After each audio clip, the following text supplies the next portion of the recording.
After years of cascading factory delays, high-profile lawsuits, strict regulatory caps, and deep public distrust, the single highest-stakes regulatory battle in modern aviation history has just come to an end. The Federal Aviation Administration has officially granted formal type certification to Boeing's short fuselage narrow-body workhorse, the 737 MAX 7. It is a monumental, multi-billion-dollar sigh of relief for Seattle. But as the celebration wraps up inside Boeing's executive boardrooms, a cold, hard macroeconomic reality check is sinking in. Is this actually a complete corporate comeback? Or is it just the beginning of a dangerous new production gauntlet? To understand why this FAA clearance is a critical turning point for the industry, we have to look past the breaking news alerts and analyze the brutal backlog constraints of its launch carrier. Southwest Airlines has spent nearly a decade warping its entire growth strategy, route map, and corporate balance sheet around the missing MAX 7. Southwest holds an enormous commitment for over 300 of these specific narrow-body jets.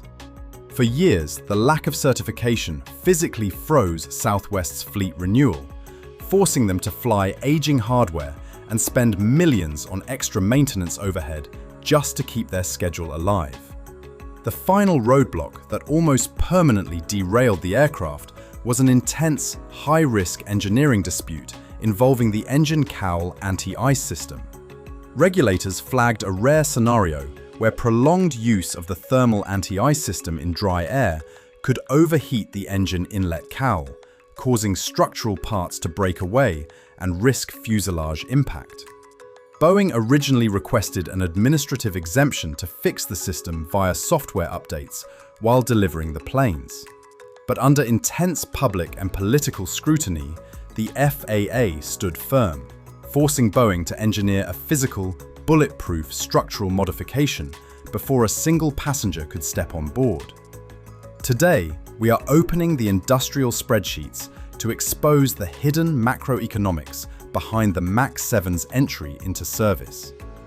How does clearing this narrow-body bottleneck instantly alter Southwest's high-stakes transition to premium assigned seating? How do ongoing FAA production caps actively restrict Boeing's ability to actually manufacture the planes they are now legally allowed to sell?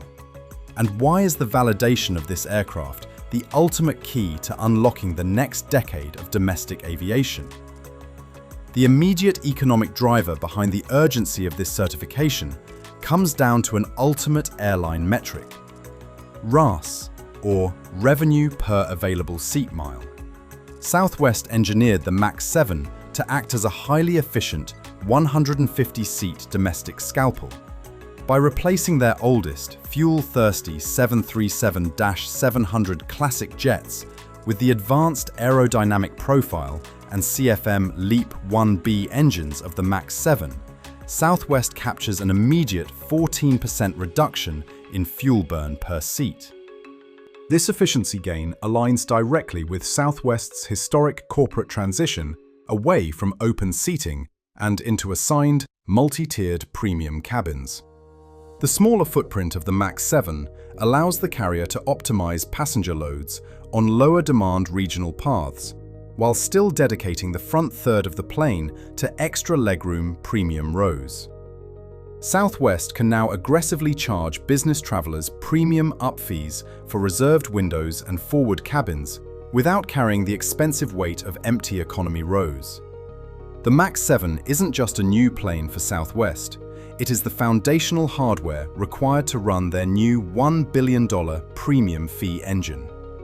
However, winning the legal right to sell an aircraft does not mean Boeing can actually build it fast enough to salvage its balance sheet.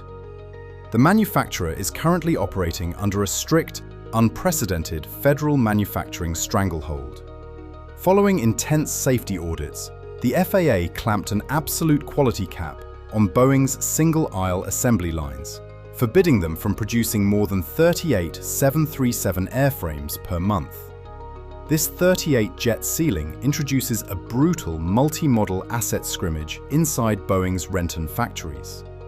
Boeing has an enormous, cross-model single-aisle backlog exceeding 4,000 jets.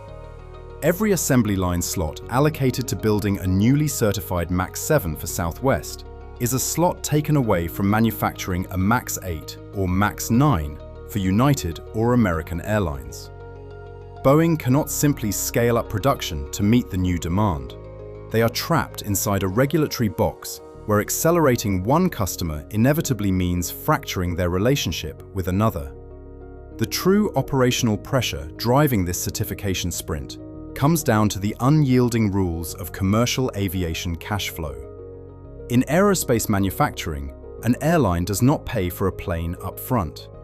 Instead, carriers transfer small advance progress deposits during the initial component sourcing phases.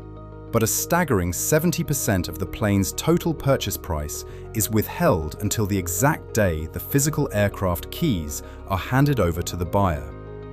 Because the MAX 7 was stuck in regulatory limbo for years, Boeing was forced to construct dozens of fully built, undeliverable airframes and park them in storage lots across Washington and California. These planes represented billions of dollars in completely frozen asset value that generated zero operational cash flow.